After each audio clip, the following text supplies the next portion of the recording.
What's happening, fam? L.A.R. movement still moving. Book, oh shit, is entitled Lessons from a Non-Custodial Father. That was all Kindle and Create Space. A link will be in the description box below.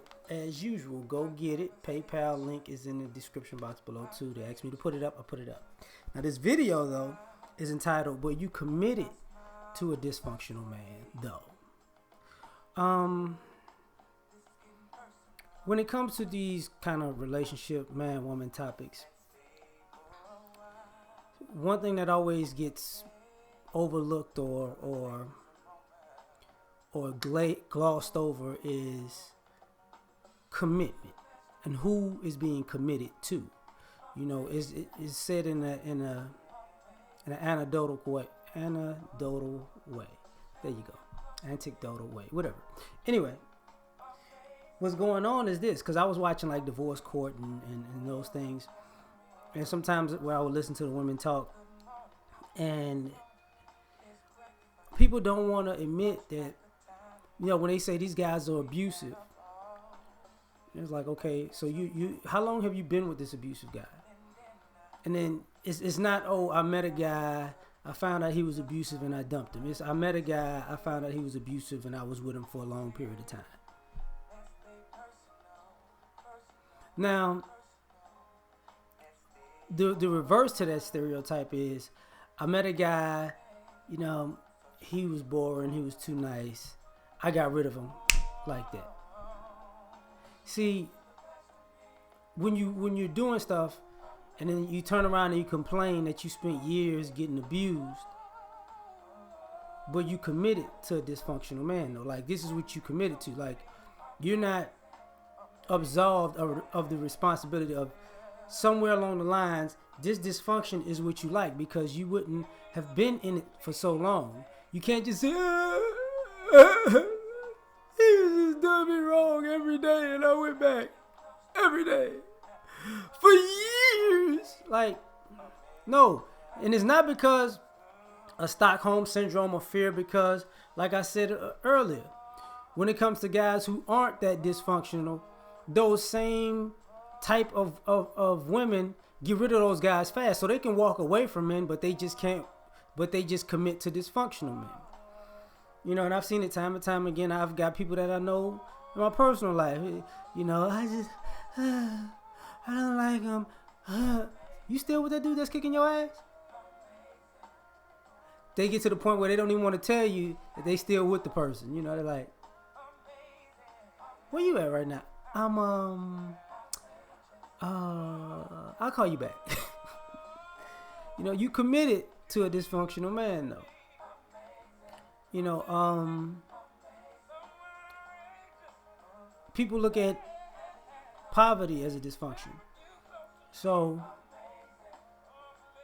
you know, going back on the trope topic, you know, educated, lame, or classic man versus Pookie and Ray Ray. Financially, you committed to a financially dysfunctional man though.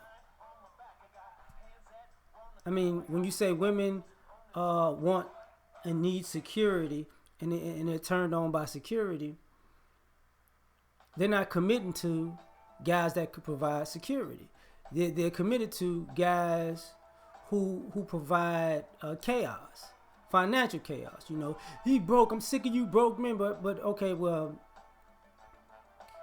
why are these? Why are you ladies? Why do you ladies keep telling these stories about the things that you did with broke men that you regret doing now, and the times you spent committing to broke men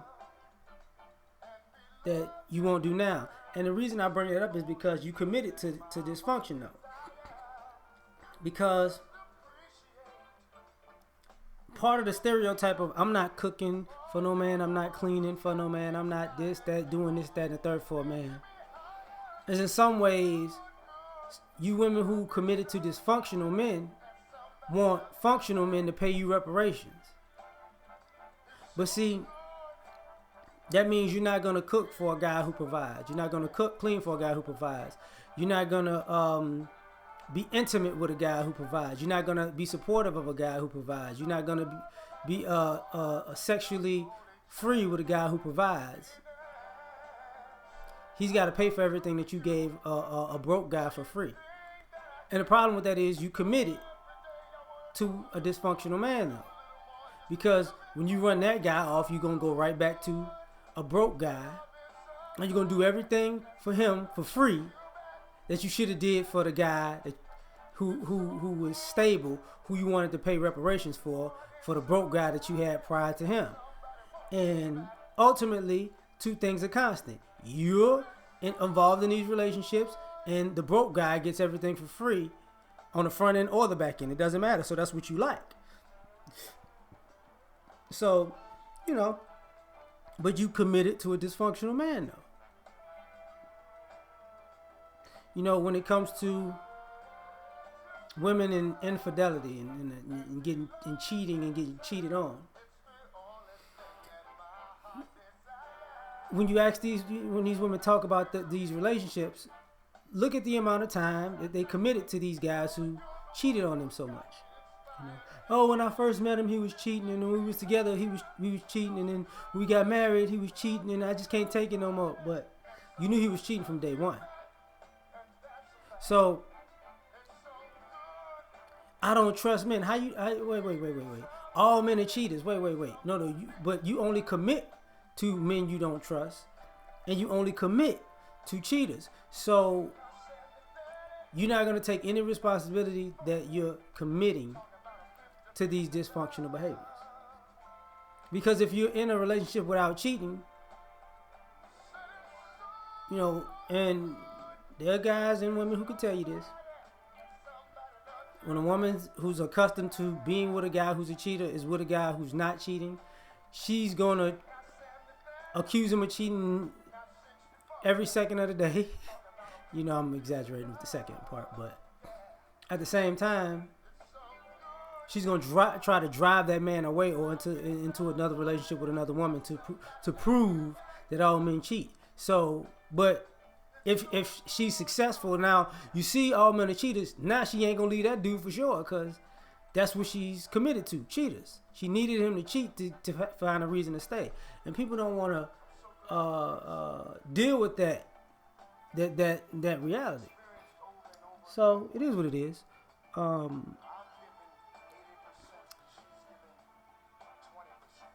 The one of the things I'm gonna talk to about even women, like sometimes women defend their girlfriends. You get your girlfriends back, and you like but I don't know my girlfriend to be the type of woman that you're talking about. But if you mess around long enough and you're in close quarters with your girlfriend for an extended period of time, you start to see the things in them that turn off men and turn off people in general. And you start realizing that she's committed to dysfunction in general. You start to look at her like, see, this is not the friend that you out with is maybe not a facade, but that's her public personality. Her private personality starts to wear down on you because you didn't assume you thought the person who got it who has it together when you're out in public has it together when you're in private, but you realize that the person who has it together in public is completely disheveled in private. So truth be told, her private life is she spends more time in her private life than her public life, so she's committed to dysfunction. And sometimes that drives a wedge between even females' relationships with other females. Now, I had to put that in there real quick because I just wanted to bring that up. The other thing, though, but you committed to a dysfunctional man, though. When it comes to the turn-up culture, you guys can commit to guys who are drinkers, smokers, partiers, overeaters, obese, drug users, whatever vice it is, whatever hypersexual, or fetish, or it just all of these things that when you do them too much, they become dysfunctional, right? They become a detrimental habit. A lot of you ladies, but your man does this, and your man been doing this for years, and how could you be with this guy for this, a gambler or whatever? When you see these women with these guys for these extended periods of time, and then it's like, okay, but you committed to that dude. But if you find somebody who's the polar opposite of that, and who is more balanced and more functional, you interject vices and drama into those relationships because you don't want that peace. You want the chaos. So what winds up happening is, at some point you got to take a good look in the mirror, because everybody else is holding you ladies up for examination, because the time that's spent committing to dysfunctional men cannot be overlooked. It's not these men, because because what's happening is you're seeing these women in their youth go from all these you're seeing the time that they spend with these dysfunctional men. Like, oh, she was with him for a year and he was dysfunctional. And this guy that was functional, she was with him for 2 months and he just couldn't. And she found ways to not make it work. And then she was with this guy who's dysfunctional for 5 years, including the time she was with the other dysfunctional guy, and the 2 months with the other guy. He's always been there. You know what I'm saying? And she finds ways to be, committed to dysfunctions, but in some ways, productive men's. She can't even be a productive man's side chick. You know what I'm saying? He's just somebody to be a breath of fresh air when she has too much dysfunction, and then when she's had enough of respite or recreation or vacation from dysfunction with a productive guy, then she's ready to hop back into the game.